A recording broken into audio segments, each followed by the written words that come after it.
ममता बनर्जी का काला चेहरा बेनकाब। चुनाव के बाद बंगाल में जबरदस्त हिंसा। कलकत्ता हाईकोर्ट पहुंचे बीजेपी नेता। बीजेपी को दबाने की साजिश। नमस्कार, मैं हूं परवीन शेख, आप देख रहे हैं कैपिटल टीवी की स्पेशल स्टोरी। देश में हुए लोकसभा चुनाव के नतीजे 4 जून को घोषित हो चुके हैं। बीजेपी के नेतृत्व वाली एनडीए ने केंद्र में सरकार बनाई है। 9 जून को हुए शपथ ग्रहण समारोह में प्रधानमंत्री पद की तीसरी बार नरेंद्र मोदी ने शपथ ली, जिसमें विपक्षी दल शामिल नहीं हुआ। हालांकि विपक्षी दलों के नेताओं को शनिवार देर शाम तक निमंत्रण भेजा गया था, जिसके बाद कांग्रेस के अध्यक्ष मल्लिकार्जुन खड़गे जरूर मोदी के शपथ ग्रहण में मौजूद रहे। कांग्रेस अध्यक्ष मल्लिकार्जुन खड़गे इस समारोह का हिस्सा बने। पश्चिम बंगाल के मुख्यमंत्री और तृणमूल कांग्रेस की नेता ममता बनर्जी ने साफ कर दिया था कि वो इस समारोह का हिस्सा नहीं बनेंगे, न ही उनकी पार्टी का कोई अन्य नेता इसमें शामिल होगा, और हुआ भी यही। वहीं 10 जून सोमवार को पश्चिम बंगाल विधानसभा में विपक्ष के नेता शुवेंदु अधिकारी ने कलकत्ता हाईकोर्ट का दरवाजा खटखटाया है। उन्होंने दावा किया है कि लोकसभा चुनाव के बाद राज्य में चुनाव बाद हिंसा की कई घटनाएं हो रही हैं। बीजेपी नेता शुवेंदु अधिकारी के वकील बिलावदल भट्टाचार्य ने पीठ के सामने कहा कि याचिकाकर्ता पीड़ितों की सुरक्षा के लिए आदेश की मांग कर रहा था, जिसमें न्यायमूर्ति हिरण्मय भट्टाचार्य भी शामिल थे। मुख्य न्यायाधीश टी.एस. शिवगणनम की अध्यक्षता वाली खंडपीठ ने कहा कि अदालत ने बीजेपी नेता की याचिका पर 12 जून बुधवार को सुनवाई करेगा। वहीं अदालत ने कहा है कि पश्चिम बंगाल में चुनाव बाद हिंसा के मुद्दे पर वकील प्रियंका टिब्रेवाल की एक अन्य याचिका पर भी बुधवार को ही सुनवाई होगी। बंगाल में घर क्यों छोड़ रहे हैं बीजेपी के कार्यकर्ता? चुनाव नतीजों के बाद बदले हालात। चुनावी नतीजे आने के बाद से पश्चिम बंगाल में बीजेपी के कई कार्यकर्ता पार्टी के प्रदेश कार्यालय में रुके हुए हैं, जिसमें विपक्ष के नेता शुवेंदु अधिकारी की तरफ से बंगाल के राज्यपाल सीवी आनंद बोस को चिट्ठी लिखकर इसकी जानकारी दी गई है। इस चिट्ठी में दावा किया गया है कि बीजेपी कार्यकर्ताओं में चुनाव के नतीजों के बाद हिंसा के डर के कारण ये कदम उठाया है। बताया जा रहा है कि 10,000 बीजेपी कार्यकर्ताओं ने घर छोड़ दिया है। हालांकि टीएमसी ने इन आरोपों को झूठा करार दिया है। इंडियन एक्सप्रेस की रिपोर्ट के मुताबिक पश्चिम बंगाल के बुरईपुर कस्बे में बीजेपी कार्यालय में सैकड़ों कार्यकर्ता एक साथ ठहरे हुए हैं और कार्यालय की तीसरी मंजिल पर बिछे कई बिस्तर इस बात की तस्दीक कर रहे हैं। बीजेपी वर्कर्स की माने तो चुनाव का मौसम मतलब घर निकलने का मौसम। जादापुर लोकसभा क्षेत्र के तहत आने वाले बरुईपुर के विद्याधर पल्ली क्षेत्र के बीजेपी कार्यकर्ता 1 जून को वोट डालने के एक दिन बाद से ही अपनी पत्नी और बच्चों के साथ घर से निकल गए थे। पत्नी और बच्चों को एक रिश्तेदार के घर भेज दिया। वहीं कार्यकर्ताओं ने पार्टी कार्यालय में शरण ले रखी है। चुनाव के नतीजों के बाद हिंसा के आरोपों के बीच बीजेपी कार्यकर्ता चुनाव के बाद से ही अपने गांव, अपने घर छोड़ चुके हैं।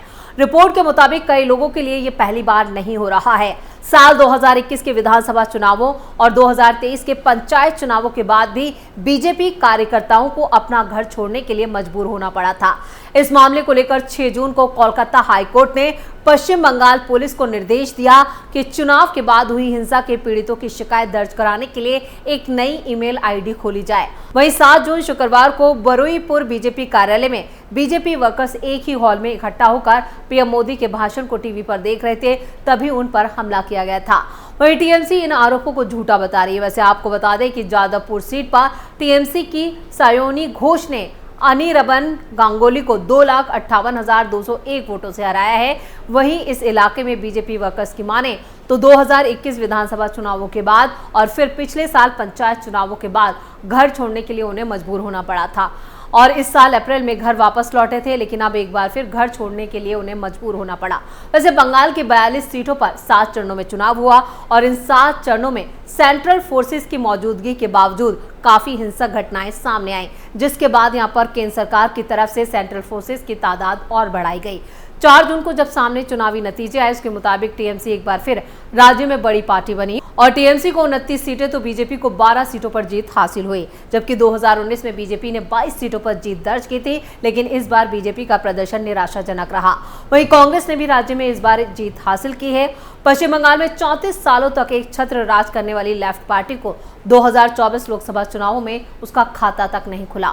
इतना ही नहीं, इस बार यहां पर लेफ्ट ने 23 उम्मीदवार मैदान में उतारे थे, जिनमें से 21 को अपनी जमानत यहां वो नहीं बचा पाए, उनकी जमानत जब्त हो गई और सिर्फ 2 प्रत्याशी अपनी जमानत बचाने में कामयाब हुए। इतना ही नहीं, पार्टी का ग्राफ भी लगातार यहां पर गिर रहा है और इस बार लेफ्ट ने युवाओं को मौका भी दिया था, लेकिन युवा चेहरे भी कोई करिश्मा नहीं दिखा पाए। ऐसे में अब सवाल उठने लगा है, क्या हंसिए की धार कुंद पड़ने लगी है? राजनीतिक विश्लेषक मानते हैं, अगर माकपा ने इस लोकसभा चुनाव में निराश किया, अगर यही हाल रहा तो आने वाले चुनावों में लेफ्ट जो है वो बंगाल में खत्म हो जाएगी, लेकिन टीएमसी जो है वो उभार पर है।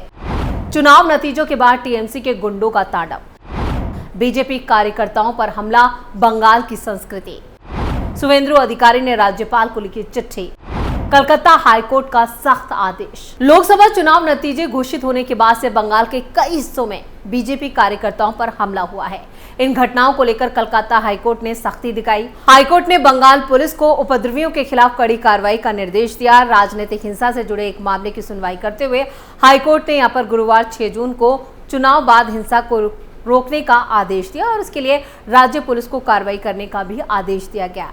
न्यायमूर्ति कौशिक चंद और न्यायमूर्ति अपूर्व सिन्हा की पीठ ने कहा कि बंगाल पुलिस को किसी भी कीमत पर चुनाव के बाद होने वाली हिंसा को रोकना चाहिए।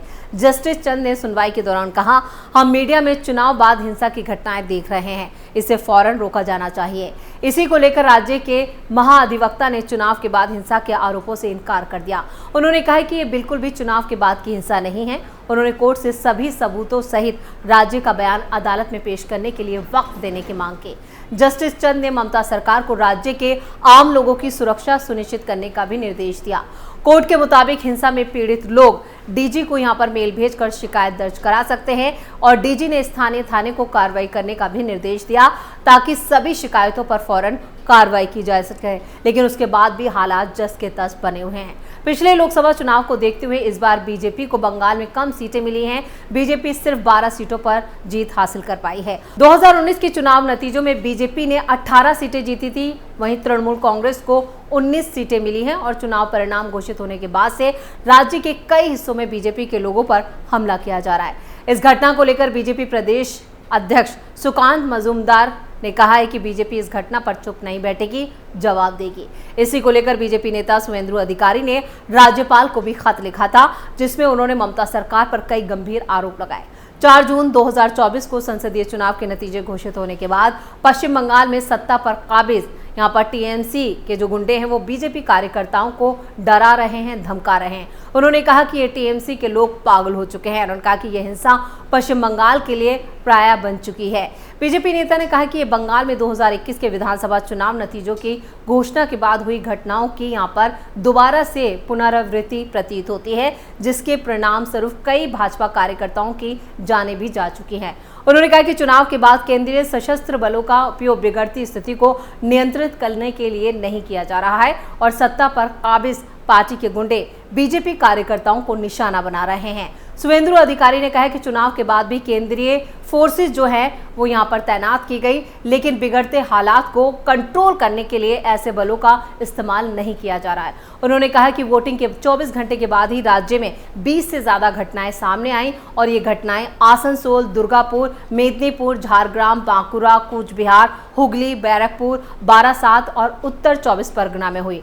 अपने खत में उन्होंने आगे लिखा है कि शुरुआती संकेतों से ऐसा लगता है कि टीएमसी से जुड़े गुंडे उन्हीं घटनाओं को दोहराने की योजना बना रहे हैं, यानी एक साजिश रच रहे हैं जो 2021 विधानसभा चुनावों के बाद हुई थी, ताकि बीजेपी कार्यकर्ताओं में डर की भावना पैदा की जा सके। सुवेंदु अधिकारी ने राज्यपाल से उन इलाकों का दौरा करने का आग्रह किया है जहां चुनाव के बाद हिंसा हो रही है। बंगाल विधानसभा में विपक्ष के नेता ने कहा है कि मैं आपसे अनुरोध करता हूं कि आप उन इलाकों का दौरा करें जहां से चुनाव के बाद की ये हिंसा की खबरें सामने आ रही हैं। ये सुनिश्चित करें कि निर्दोष लोगों की जान ना जाए और 2021 विधानसभा चुनावों के बाद जो हिंसा हुई थी उसे दोहराया ना जाए। उन्होंने आरोप लगाया है कि स्थिति बेहद डरावनी है और राज्य की मशीनरी ने जानबूझकर यहाँ पर जो सेंट्रल फोर्सेस तैनात हैं उन्हें हालात को नियंत्रित नहीं करने दिया जा रहा है और टीएमसी के गुंडे जो हैं वो बीजेपी कार्यकर्ताओं को आतंकित करने की उन्हें खुली छूट दी जा रही है और ये सब एक प्लानिंग के तहत हो रहा है। राज्य पुलिस हमेशा की तरह मूक दर्शक बनी हुई है और गहरी नींद में रहकर इस तरह के अत्याचारों को अंजाम देने की इजाजत दे रही है। 6 जून को हाईकोर्ट के सख्त आदेश का भी असर होता नहीं दिख रहा है। अब एक बार फिर बीजेपी नेता ने हाईकोर्ट का रुख किया है, जिस पर हाईकोर्ट 12 जून को सुनवाई करेगा। यानी यहां पर जिस तरह से टीएमसी ने बेहतर प्रदर्शन किया है, उसके बाद टीएमसी के हौसले बुलंद हैं और वो बीजेपी कार्यकर्ताओं में एक तरह का डर या एक तरह का आतंक पैदा करने की कोशिश में जुटे हैं। अब देखना यह होगा कि इस पूरे मामले पर हाईकोर्ट का क्या रुख रहता है। फिलहाल स्पेशल स्टोरी में इतना ही। वीडियो कैसा लगा कमेंट करके जरूर बताएं और साथ ही साथ कैपिटल टीवी को सब्सक्राइब करना ना भूलें। नमस्कार।